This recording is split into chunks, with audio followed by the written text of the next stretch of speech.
So I did not grow up as a child of the 70s or the 80s. I was born in the late 90s, so I'm really a child of the 2000s. So my first, experience with Cannonball was stumbling across some video that says outrunning the American Express algorithm. I'm like, that sounds pretty interesting. And I was hooked. From there, I watched every video I could, 10 o'clock every weekday I'd watch and be like, oh, it's Cannonball story, great. So it was something I really wanted to do. And at the time I was probably 20 years old and living at home, still in college. I had a car that was worth $4,000 that I still had a $5,000 loan on. So I was like, I'm not really ready to do this yet, but it's something that I absolutely want to do. And I was lucky enough to actually meet my now wife when I was in high school, and she grew up as a car person. A lot of car guys, they find a woman who tolerates their passion. And I actually found someone that grew up in body shops. Her dad was a master body guy.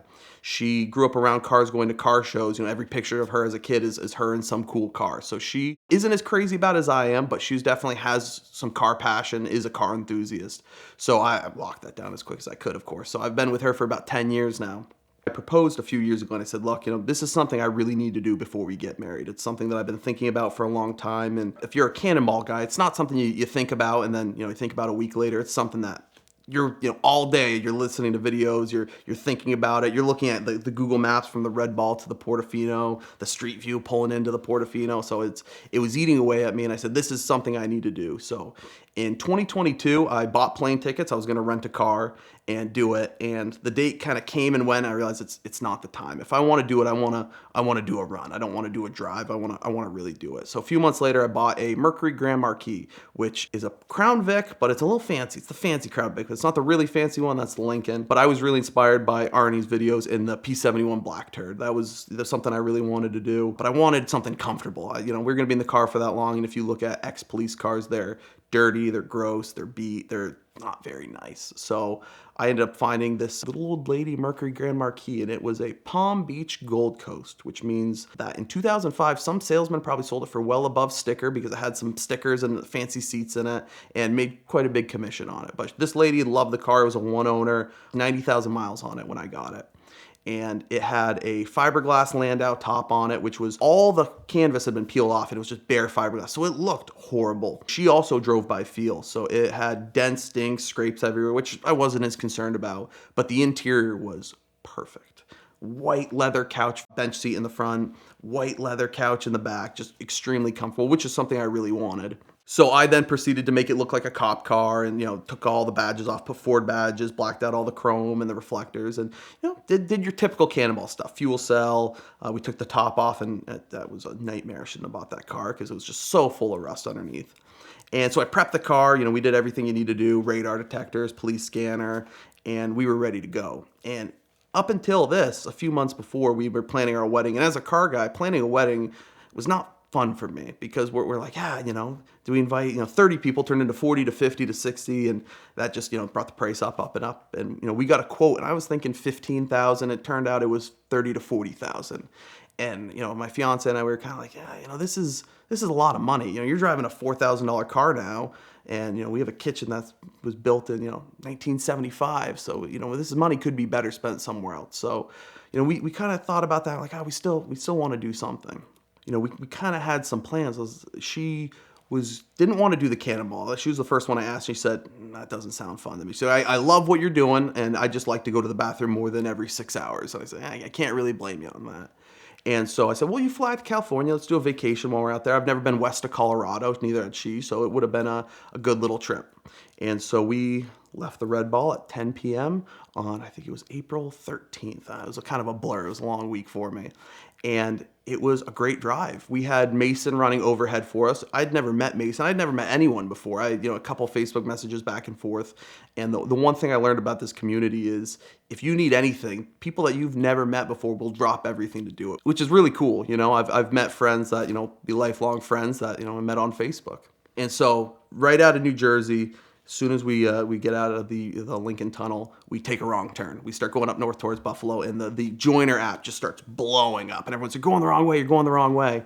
And so we luckily get back on track, and After that, it was pretty smooth. I did it with two of my best friends who, when I asked them, they said, yeah, just tell me the day and we're good. And we didn't plan anything. We didn't have the spreadsheets. We didn't know where we were going to stop for fuel. We'd never done a practice fuel stop until our first fuel stop, because we were going to do one in New Jersey. And I forget that in New Jersey, you can't pump your own gas. Shout out to the attendant that didn't bat an eye at pumping gas into a fuel tank in the trunk with a 4-inch opening on it.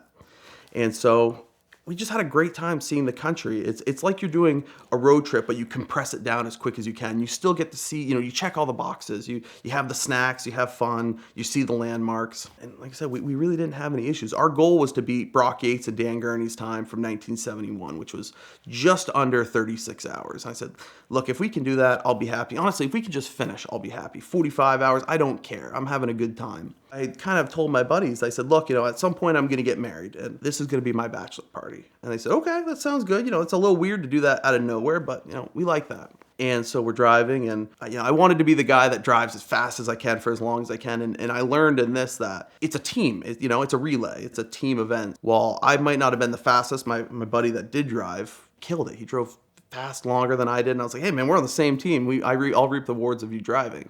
No real issues until we got to Oklahoma, about dead center in the country.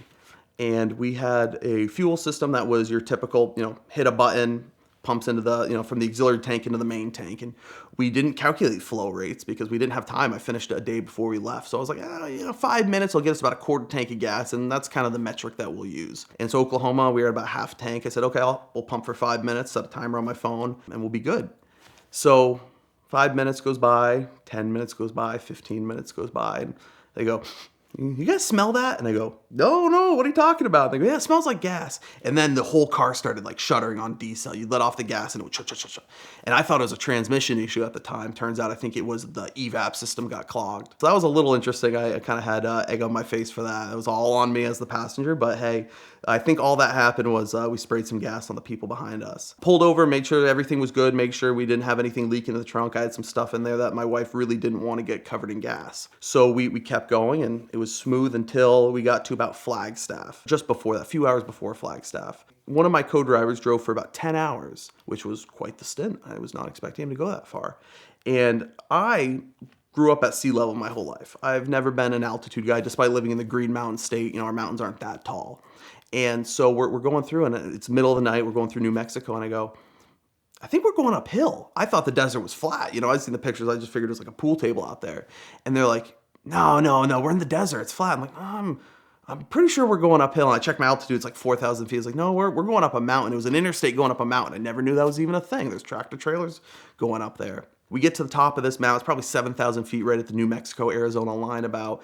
And I am not feeling good. I've been in the passenger seat for about 10 hours, and I don't know. I don't know if it was the altitude. I've never done well even at Colorado at altitude. Drink a Red Bull. I'm ready to go. I get behind the wheel, and I feel intoxicated. Like I can't focus on the road. I can't focus on my speed and steering. I'm like, this is not good. And up until this point, only me and one of my co-drivers had driven. We have a third co-driver, but he's got a questionable past. He's a great guy now, but his license has a few marks on it. We didn't know what states he should and shouldn't be driving in. They might get some trouble in.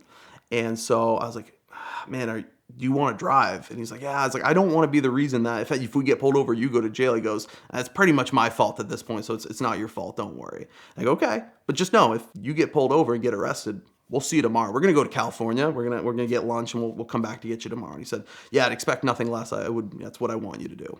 And so he proceeds to do well north of triple digits, just dodging tractor trailers very safely after going down this mountain, and pulls into Flagstaff. We've got Jay on the joiner saying, hey, this is your last fuel stop for a while. If you guys need gas, I'd suggest you go here.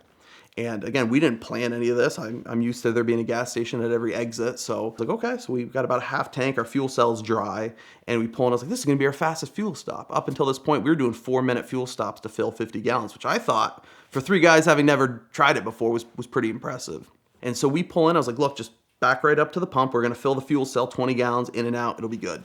He backs in and proceeds to go pretty much right in the middle of between the two pumps, and comes within inches of the car. So much that I jump out of the car and jump in between, because I'd rather get pinched in between 2 cars than have an accident where we're getting insurance paperwork out and we're gonna lose our time. We got to make time. That's what this is, a cannonball. And so we have a little bit of an argument, and I'm like, you parked at the dead pump. The pump was dead. So, he went off to go to the bathroom behind a storage container in the corner of the parking lot, which is fine. He was completely hidden. And so I pumped some gas at another pump, and he comes back and he's just putting his belt on. That's all he's doing. He's just clipping his belt on. And a guy from the car that we had almost hit, who I don't think saw that, who's inside at the time, goes, "Hey, that's my daughter and my wife there." And we're like, "Okay, what's up? What do you mean?" He goes, "You're exposing yourself in front of my daughter and my wife. How can you be doing that? It's completely inappropriate." And he goes, I apologize. I'm just putting my belt on. I assure you, there's nothing was exposed. That's the last thing I want to do right now." And he goes, and then he starts getting really angry. He goes, No, this is not okay. You're a man, and you need to know that this is not okay." And he's like, my cousin at the time, who was my co-driver, starts to escalate a little bit. They're going at it, and I'm get in the car, and they start going at it. He's like, "I've already said I'm sorry. What do you want me to do?" And I said, "Just get in the effing car." And so he gets in the car, with a little upset at me, a little upset at this guy. It was a very tense moment, and the guy's looking at me as I'm finishing pumping gas, like, yeah, we don't know him that well. Finish pumping gas, we hang the pump up, we pull out, and it was our longest fuel stop for the least amount of fuel. And he goes, "We're gonna have a discussion about what happened." I go, "What do you mean?" He goes, "Well, you didn't have my back there." I go, "Look, I've got your back to the moon and back, but we're doing a cannonball. We just need to leave that situation." I'm a people pleaser. I always try to de-escalate everything. I never want to, start any kind of a confrontation. So I was like, that's all I was trying to do is de-escalate. He's like, "Oh, okay." And so I proceeded to drive us into California, which, we pull across the border. I'm like, "We did it. We're in California. We're here, guys." And I look down, it's like 3-4 more hours. I'm like, "Oh, here we go. Keep going." And the last few hours were the least amount of traffic, but it felt like the most straining on me. We were on this, I don't remember any of the names of the roads, but it was a two-lane road, and it felt like I was just on a treadmill. The road is twisting and I'm kind of moving, but the road is moving underneath me.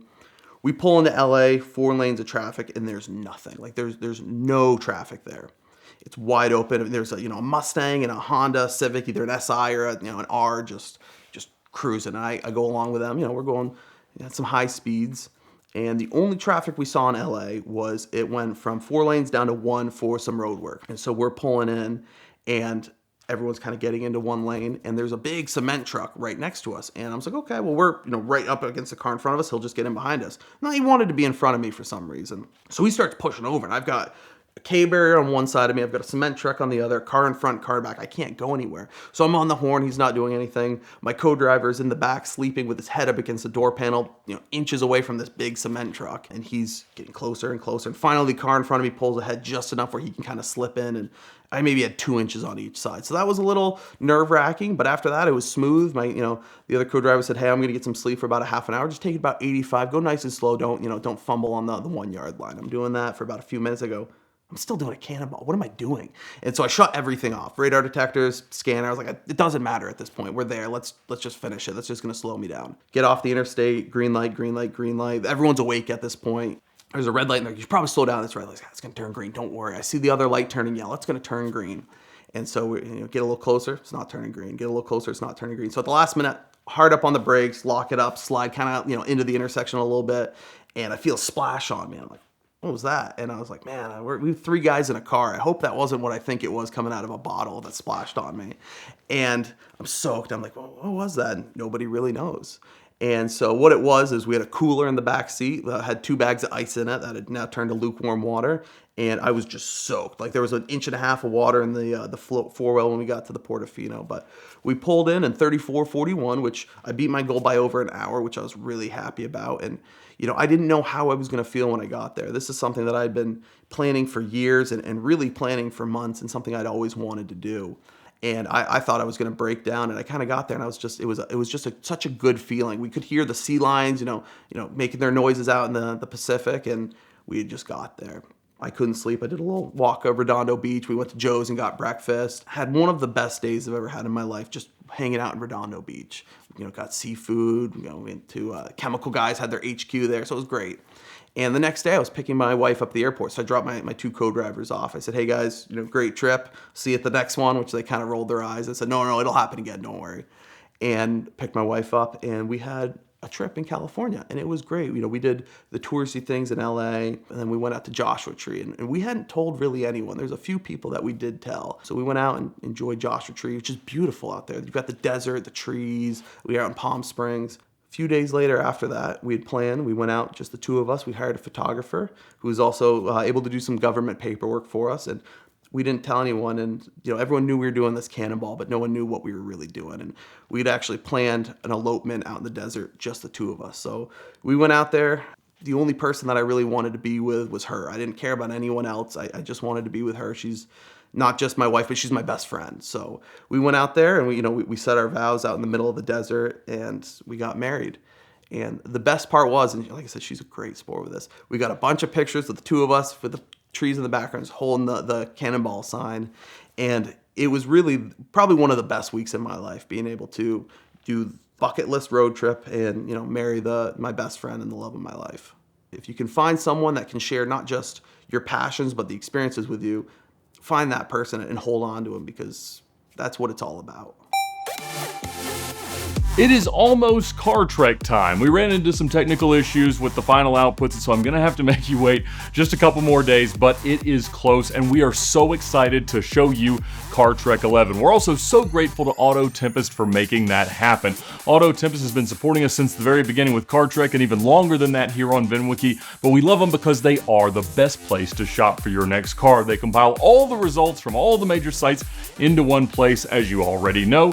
Autotempest.com, all the cars, one search. So right now, please click the link in the description below to thank them for their support of VINwiki, and thank them as well that Car Trek is on its way.